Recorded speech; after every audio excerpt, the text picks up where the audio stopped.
Depuis à peu près 165 années, depuis 1860. Et Vatican toujours aidé qui yo même yo le programme Biden nan, et ça peut transférer l'argent yo. Après ça, nous avons parlé avec cardinal Pietro Parolin, qui est secrétaire d'État Vatican, et nous avons continué à insister sur question insécurité et sur qui gens nous capables de diminuer grand goût qui gagne la population, parce que je ne connais moitié population a souffert de grand goût dans tout le pays. Et surtout, nous avons entre 700 000 à 1 million de déplacés internes qui sont obligés de quitter la caillou, qui quittent le quartier et qui ont occupé l'école, l'espace public, et terrain de jeu, etc.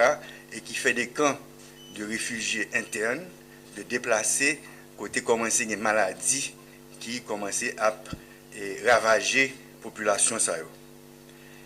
Ensuite, après que nous rencontrons avec le cardinal là tout demandé nous et pour nous rencontrer avec un ONG catholique, un gros ONG, les San Egidio. Et avant de faire ça, nous avons placé une image de Notre-Dame du Perpétuel Secours dans les jardins du Vatican. Dans le jardin Vatican, il y a à peu près 13 pays qui gagnent effigie patronne de pays qui c'est la Vierge Marie. Par nous, c'est Notre-Dame du Perpétuel Secours, qui en 1881, qui a fait un miracle, côté gagné une grosse épidémie de petite vérole, qui a braillé sur toute zone métropolitaine.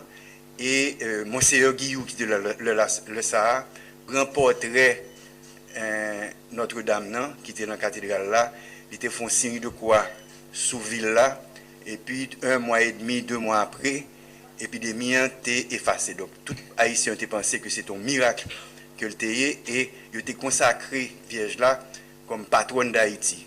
Donc, nous-mêmes, nous demandons spécialement à Vierge Perpétuel Secours, même j'ai fait miracle là en 1882, pour qu'ils font miracle pour nous, pour l'effacer, pour neutraliser gang pour nous, qui pour permettre nous pacifier le pays.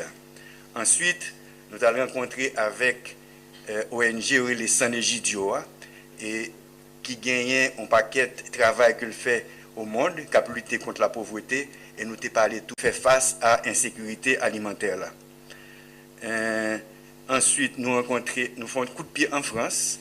D'abord, nous rencontrons avec l'Organisation internationale de la francophonie, et côté nous disons que nous remercions de ce que c'est eux-mêmes qui montraient Kenya quelques éléments en français et en créole pour qu'ils soient capables de collaborer avec PNH là.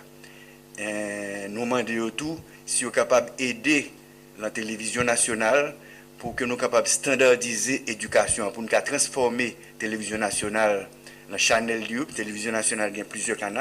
Il y a un canal pour capable de transformer en canal éducatif et culturel et qui est capable de tout l'élection que nous allons faire, capable de bailler des temps d'antenne à tout candidat parce que nous connaissons que l'élection sont qui coûtent cher, on pas de candidats qui pas gain cob, mais si nous permettons d'exprimer au programme télévision nationale avec radio nationale capable de bons outils qui permettent que toute population capable de choisir l'un candidat.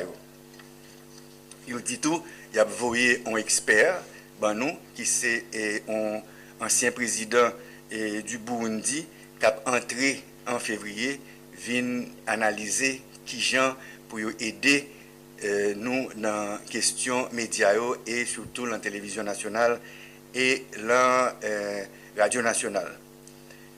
Ensuite, nous rencontrons avec le président Macron.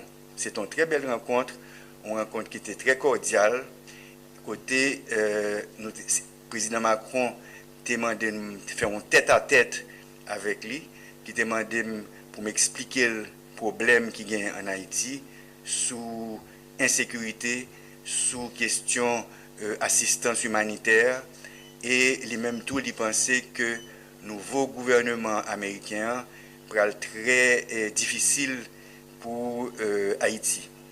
Et dans ce sens ça, nous insister sur question sécurité avec le président Macron et lui promettre qu'il va envoyer un expert pour analyser.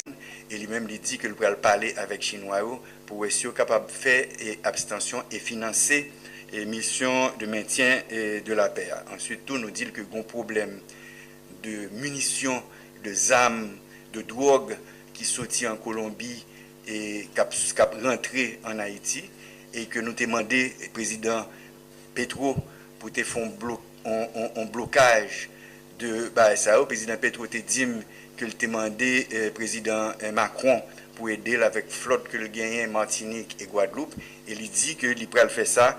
Le expert il a tourné sorti en Haïti. L'autre part qui est intéressant, c'est que pendant que nous avons parlé d'insécurité, de l'élection, etc., le président Macron, c'est lui-même qui vient sur question dette là et question de réparation. Et il m'a dit qui gens que moi réparation. Moi dit réparation, nous pas qu'à effacer le passé. Son passé que nous gagnons en commun, son révolution française qui commence en 1789, mais son révolution bourgeoise qui était faite pour blanc, qui était bail tout blanc tout droit. Mais en Haïti, nous amplifions révolution, nous faisons révolution universelle pour toute race au monde, que noir, que blanc, que indien, que asiatique, tout le monde c'est monde.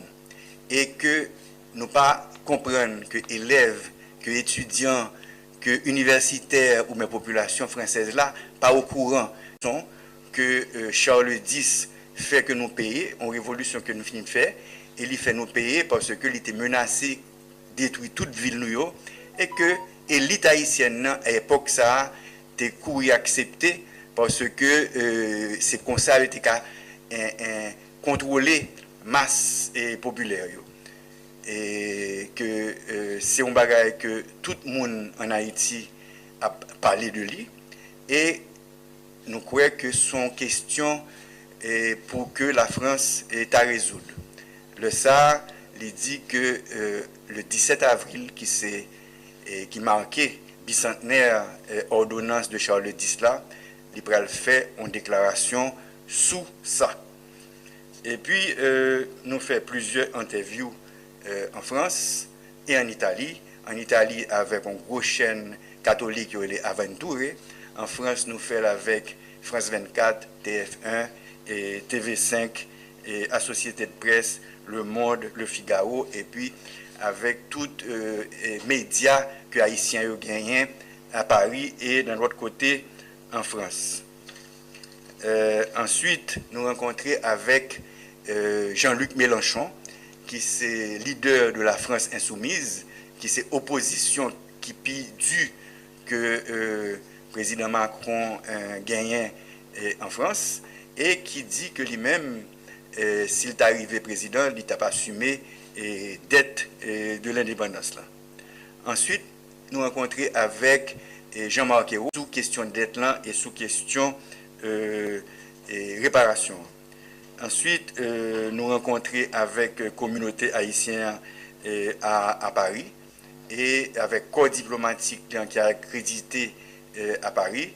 Nous nous parlons de feuilles de route que le gouvernement a gagné, et non seulement sous sécurité, mais sous référendum constitutionnel là, qui pourra le faire autour de mi-mai et sous élection que nous pensons qui est capable de faire le 15, autour du 15 novembre. Le dit que le secrétaire général des Nations Unies il dit que il pas quoi que l'élection qu'a faite, nous dit que nous-mêmes nous pensons faut que l'élection faite et nous avons à peu près 6,5 millions d'électeurs à 7 millions. Dernier président qui était élu, il était élu à 500 000 personnes. Si nous avons un président ou un président qui est élu à 2 ou 3 millions de monde, nous croyons que la plus légitime que Conseil présidentiel de transition qui est lui-même issu de un accord politique et avec secteur privé et secteur société civile là, la plus légitime que gens que nous-mêmes qu'on y a. Donc nous croyons que le 7 février, il faut que nous passions maillette là un gouvernement élu et nous fait élection quand même, comme on dit en Haïti, le ou la façon. Et pour me finir, moi t'as dit que c'est un voyage qui était important, côté me fait porte-parole pour la population haïtienne là, et je crois que la pote fruit, c'est un bail qui est capable de prendre un petit temps. Le président Aristide, en 2003, a ouvert un premier pote. Je crois que moi-même, j'ai ouvert un deuxième pote. Merci beaucoup.